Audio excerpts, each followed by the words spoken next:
This is Finlay Sturges, 4 seconds out. Delighted to be joined with Adam Smith. For initial thoughts on the main event in Nottingham.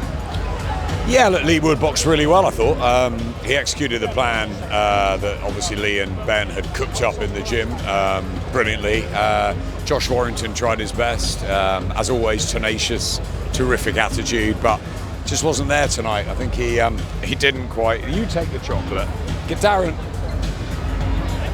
Sorry, we have a chocolate war ringside. I just thought Josh, it just wasn't there. It was a frustrating performance, so he didn't quite let his hands go when he needed to. And I think Lee judged the distance really well tonight. I thought he boxed beautifully from the southpaw stance.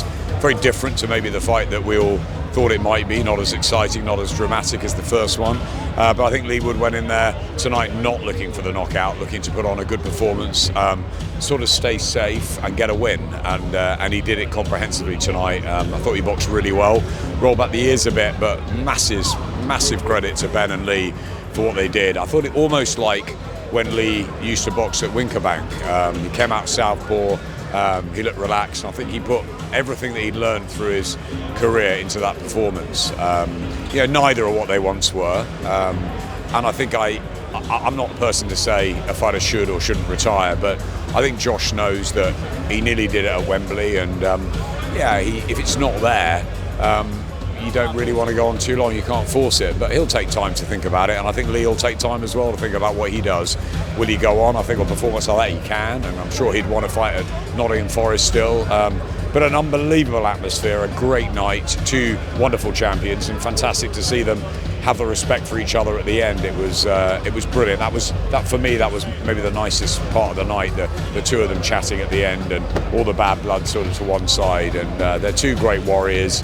They owe us nothing, and they gave us a sort of last stand. And let's see what happens. But it is the latter stages, whether it's retirement or not. And we've got to thank them both for their brilliant achievements in British boxing. But it was Lee Wood's night tonight, and I thought he boxed really well.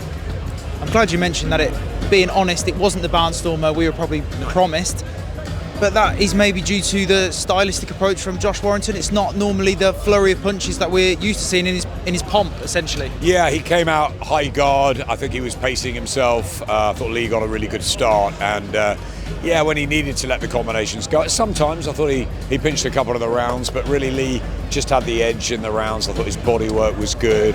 I just thought he was flowing well. He looked relaxed and composed, and there was one guy sort of just following a game plan, and the other just a bit desperate to try and close the distance down. And we remember Josh in his heyday.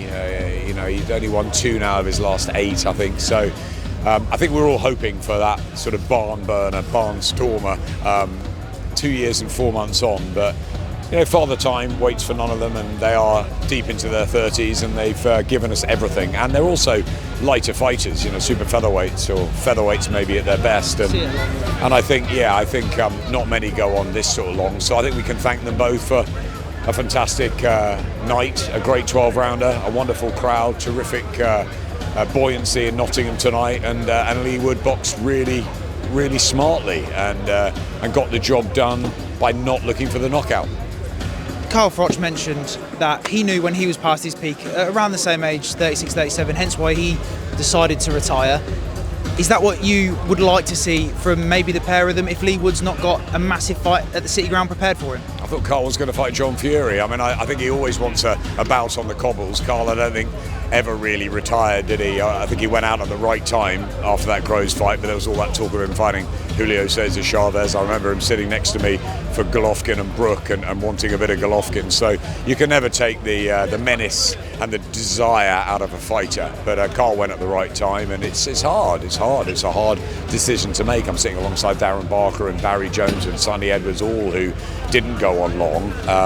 For different reasons, but these guys have given us everything. I mean, they've had 60 wins, now 61 between them.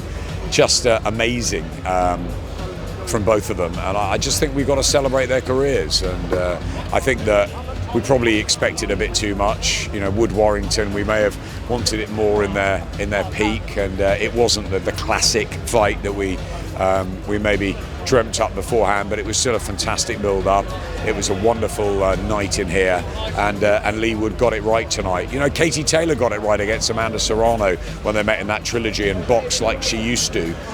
And to an extent, Lee Wood did tonight. I thought it was his best boxing performance in some time. So who knows what he wants to do. I think he can just enjoy the night with Auntie Sue and the team, and let's see if we go again with him.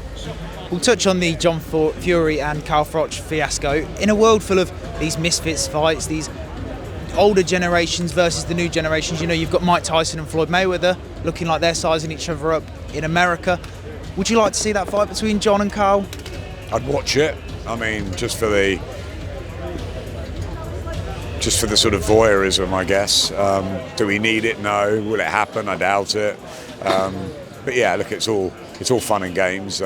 Everyone loves drama in boxing, in and out of the ring, and those two certainly have provided a bit this week. There's been other drama, of course, with Conor Benn going to Zuffa, and Eddie got a lot of love from Dave Allen, and Bilal Fawaz jumped on him as well tonight. So you never know what's going to happen. Tomorrow's another day in boxing, so we'll see. But yeah, look, if they want to do it on Misfits or on the cobbles, yeah, I'll be there. I'll have a look. You've been close with Eddie Hearn, Conor Benn, Nigel Benn for many years, so I do want to get your opinion on this. A lot of people may be making the conspiracy that because it's only a one-fight deal, make his money back and then come back to Matchroom, or do you see this as it is real and it is the new change in boxing? Everyone's going to have a different opinion. My thoughts are I'm saddened a little bit because I know the relationship that Conor had with not just Eddie but Frank and the whole Matchroom team, and I spoke to a lot of the team today and they're pretty devastated about it because I think they felt that Conor Benn was one of theirs after everything they'd gone through. But also a fighter needs to make the right decisions for him and his family, and if he gets, you know, huge money on the table, whether it's one fight, 10 fights, whatever, you've got to look at it. You got to be very, very selfish, and we all get too close to fighters, whether we're broadcasters, promoters, managers, etc. I'm sure Ben Shalom got very close to Ben Whittaker, and he goes to Matchroom. These things happen. It's a business, and ultimately none of us would be here without the fighters. So they come first, and they've got to make their decisions. Do I think he could have handled it, or the team could have handled it in a better way? Of course, I think that Eddie should have had communication and calls after everything they've been through together, and I think he was devastated about that. I don't buy into the conspiracy theory. I was with Eddie earlier. I know him very well, and I think he was really personally upset about it.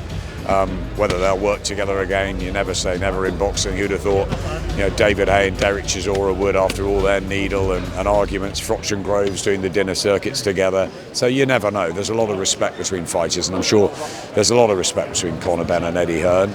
But yeah, it was a sad, difficult day for Eddie. And I haven't spoken to Conor yet. I am close to both of them. And yeah, I was just a bit saddened, and I've taken my time to think about it, and I think I need a little bit more time. But Zuffa are in the game, and look, it's a challenge for Eddie and Barry and all the other promoters that they see what's happening with Dana White and the team. That we're on DAZN. We've got Golden Boy, we've got Queensbury, we've got Matchroom. It's the home of boxing. It's fantastic week in, week out. But competition is good. You know, Sky coming back into the game with MVP and the women in April, and then maybe Zuffa, and you know, Conor might be fighting on Sky. Who knows? It's good to have different channels, different outlets. Ultimately, it's a win for boxing fans because they get more fights, and for fighters who get more money. Hopefully, that's the key, that the professional fighters get looked after. So yeah, Conor's made a decision which was a shock, which was surprising. I didn't see him there on Wednesday at the Matchroom DAZN 5-year deal. Obviously now why that didn't happen, but I was surprised when I didn't see him that day. So I thought maybe something was afoot. Not this, but I thought I was waiting for something to maybe move, and it did dramatically. It's a big shake-up in boxing, isn't it? And it'll be very interesting to see what happens. One question before I let you go. It's like that age-old adage: if you want loyalty in boxing, you buy a dog. Carl Frampton, he's been through, you know, the McGuigan drama. He believes in loyalty very much, and he said that this is the biggest betrayal he's seen in boxing. Do you see it like that? Yeah, Carl told me that actually last night, this morning. I spent a bit of time with Carl in the last 24 hours. It's his birthday today, so happy birthday, Carl. Happy birthday, Carl Frampton. Great guy, by the way, and a fantastic colleague. Yeah, look, I mean, it was people could look at it as a knife in the back after what Conor and Eddie and everyone went through with all the difficult times, but ultimately there's different ways of looking at it, and yeah, it's certainly a big shock and a big moment in boxing. I think maybe more for Zuffa sort of capturing one of the flag bearers of Eddie's stable, and I want to see how Eddie responds. It'll be fascinating to see, but I also hope Conor Benn has a terrific career, because yeah, we've had a lot of great times together, and I'm sure there'll be more ahead. So yeah, it's an odd one, and it was just a bit of a deflating one today for all of us, I think. Adam, always a pleasure, mate. Thank you very much. Cheers. Take care.